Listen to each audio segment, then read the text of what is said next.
फिरतात, अंतर फार नाहीये. सुमित्रेच्या महालापासून स्वतःच्या दारात जाण्यात अंतर फार नाही, पण मनामध्ये विचार, डोक्यामध्ये विचार प्रचंड चालले.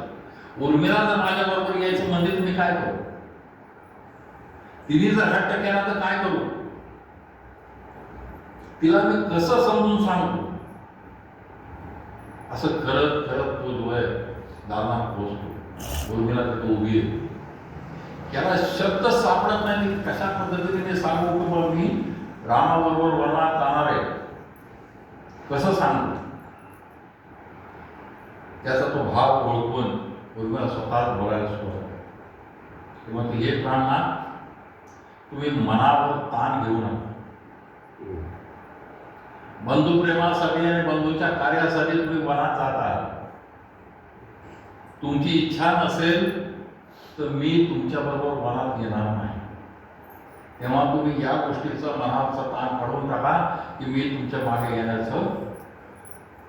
त्यानंतर लक्ष्मणाला थोडासा धीर येतो, थोडासा तो धीर तो बोलायला लागतो. तो समजून सांगायचा प्रयत्न करतो. प्रयत्न होतो की अगं मी वनात जो चालू आहे तो केवळ रामाची सेवा करण्यासाठी आणि त्याच्या संरक्षणासाठी, त्याच्या मदतीसाठी मी चालू आहे. तू जर माझ्याबरोबर आली तर मी तुझ्याकडे लक्षही देऊ शकणार नाही, आणि अशा परिस्थितीत तुझे हाल होणं योग्य नाही. तेव्हा तू कसलीही काळजी करू नका. उर्मिला अयोध्येमध्ये राहील. इथेही संभाषण संपत. जाता जाता सुद्धा पती पत्नीचं संभाषण, त्यावेळेचं संभाषण, ज्यावेळी ते दोघं एकमेकांपासून 14 वर्षापासून विरहात राहणार आहे, तुटणार आहे, त्यावेळेचं ते दोघांचं संभाषण कुठल्याही प्रकारचा निजी स्वार्थ त्यात नाही. लक्ष्मण जे उर्मिलेला एक वचन म्हणे, उर्मिले जाण्याआधी तुम्हाला एक वचन. उर्मिलेच्या मनात येतं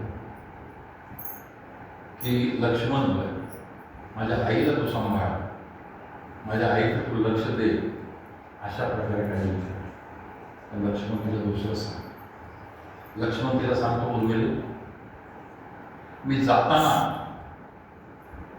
किंवा मी वनात असताना तू डोळ्यातून अश्रू काढतोस.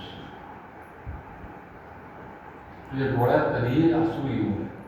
कारण तुझ्या डोळ्यात जर अश्रू आले तर माझा धीर आहे. मला जी सेवा करायची रामाची, ती सेवा करताना माझं मन बेधाव होईल. आणि लक्ष्मणाने मागितलं ते वचन सुद्धा कुठल्याही प्रकारचा किंतु परंतु न करता किंवा कुठल्याही प्रकारचा त्याला प्रतिरोध न करता उर्मिला ते वचन त्याला मानलं. म्हणजे हे ना, मी कधीही डोळ्यातून असून रामचंद्र निघालं. अयोध्या पार झाली. अयोध्येच्यापासून तमसा नदी पार झाली. तिथून शृंगवेरपूर गेले, पुढेही गेले. पुढे गेल्यानंतर चित्रकूटाला पोहोचले. त्यावेळेपर्यंत इकडे काल जशी मी कथा सांगितली की भरत त्या ठिकाणाहून आजोळी गेलेला भरत परत आला. आईने कैकईशी त्याचं प्रचंड भांडण झालं. शकुनाने मंथरेला शिक्षा केली. आणि त्यानंतर सगळ्यांनी चित्रकूटाला जायचं ठरवलं. चित्रकूटाला सगळे निघाले. त्यात उर्मिला. बाकीच्यांची मनाची अवस्था आणि उर्मिलेची मनाची अवस्था याच्यामध्ये किती फरक आहे. श्रुतकीर्ती पण निघाली, मांडवी पण निघाली. पण श्रुतकीर्तीचा शत्रुघ्न आणि मांडवीचा भरत त्यांच्या बरोबरच आहे आणि ते बरोबरच राहणार आहे.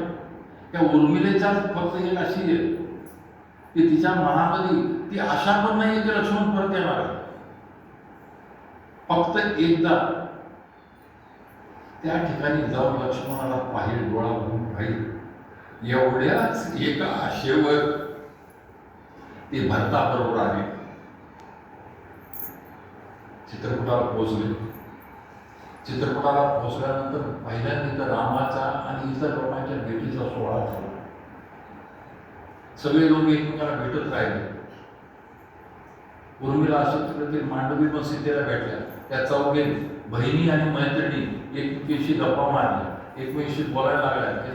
त्या वनात निघाल्यानंतर काय झालं, जास्त दिवस झालेले नाही, 10-15 दिवसाचाच काळ आहे हा.